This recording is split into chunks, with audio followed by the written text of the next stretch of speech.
మొన్న చంద్రబాబు నాయుడు గారు, నారా లోకేష్ గారు వాళ్ళ బృందం విదేశాలకు వెళ్ళారు పెట్టుబడులు తీసుకొద్దామని చెప్పి. బాగా ఎలివేషన్స్ కూడా ఇచ్చుకున్నారు.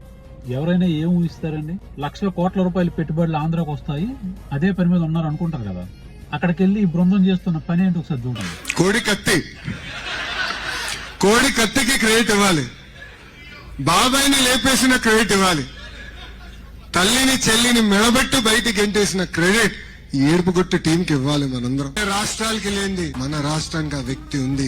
ఆ వ్యక్తి కూడా 3 అక్షరాలే, మన సిబిఎన్. కోట్ల రూపాయలు ప్రజల సొమ్ముతో విదేశాలకు వెళ్ళి అక్కడికి వెళ్ళి కూడా ఇదే పని పెట్టుకుంటే, జగన్ విమర్శించడానికి వెళ్తే బాబాయిని చంపాడు, తల్లిని దోశాడు, చెల్లిని దోశాడు, ఇలాంటి మాటలన్నీ 2019 నుంచి కూడా చెప్పుకుంటూ వస్తున్నారు కదా. మళ్ళీ ఏం చెప్తాడంటే సింగపూర్ నుంచి పెట్టుబడులు వస్తాయంటే ఇక్కడి నుంచి లెటర్ రాస్తున్నారు వద్దని చెప్పాను. ఎవరో ఒక గొట్టంగాడు లెటర్లు రాస్తే అంత పెద్ద ఆంధ్రప్రదేశ్ ప్రభుత్వంకి రావాల్సిన పెట్టుబడులు ఆగిపోతాయా?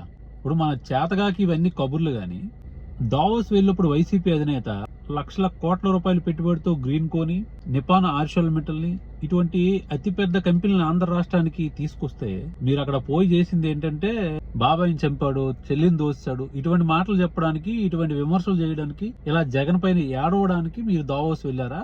నిజంగా చంద్రబాబు నాయుడు గారికి అంత బ్రాండ్ ఉంటే నిన్న మొన్న పుట్టిన కంపెనీలకి 90 పైసలకి ఎకరం భూమి ఎందుకు ఇవ్వాలి?